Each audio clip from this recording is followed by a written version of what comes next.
Hey everyone, and welcome to this week's episode. We're on the range with a Winchester Repeating Rifle, and this time it is the Wildcat Sporter. Chambered for the ubiquitous 22 long rifle rimfire cartridge, this latest offering is packed with innovations and wrapped in traditional walnut wood.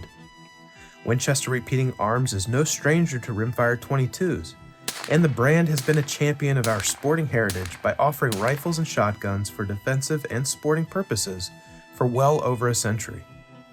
In the 1920s, Winchester unveiled the Model 52 Sporter, dubbed King of the 22s, which had a production run of over 50 years and held many top-level titles.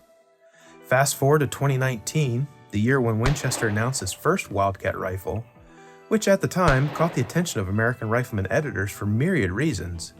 It was featured right here on Gun of the Week, too.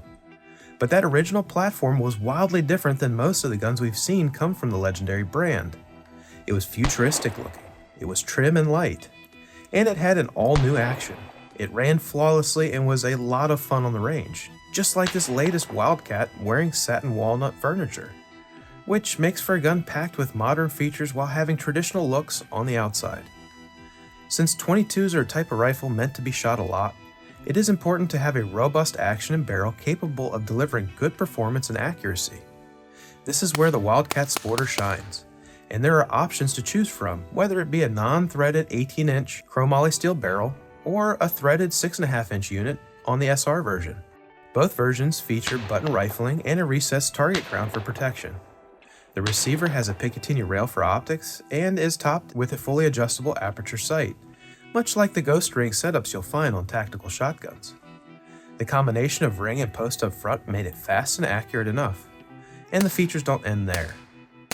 The Wildcat Sporter stock has graceful lines and thoughtful touches throughout that make for a great experience on the range or in the field. You'll get 2 studs for mounting a sling, light texturing panels to improve purchase, and an ergonomic layout to allow you to assume a natural shooting position, whether using the factory irons or behind a magnified optic. Running the gun couldn't be much simpler too, not to mention loads of fun.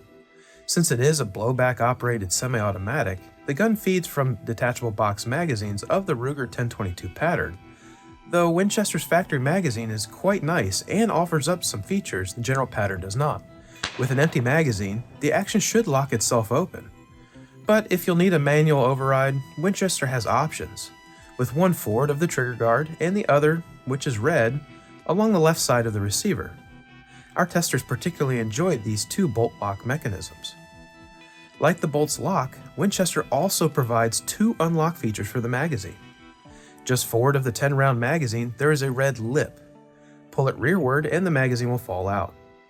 Likewise, above the magazine area, on the either side of the stock, is a serrated plastic strip that's also red. Simply grasp the red strip with the thumb and forefinger and retract it rearward and the magazine will fall out that way too. Furthermore, our testers very much appreciated how the Wildcat disassembles. There is a red button at the rear that must be depressed when the action's closed. This button will unlock the lower receiver, allowing it to be lifted out from its resting place. This makes for an easy job that can be simply done hastily in the field or at home on the bench. For more information on the Wildcat Sporter, visit winchesterguns.com and keep your browser tuned to americanrifleman.org for more on guns and gear.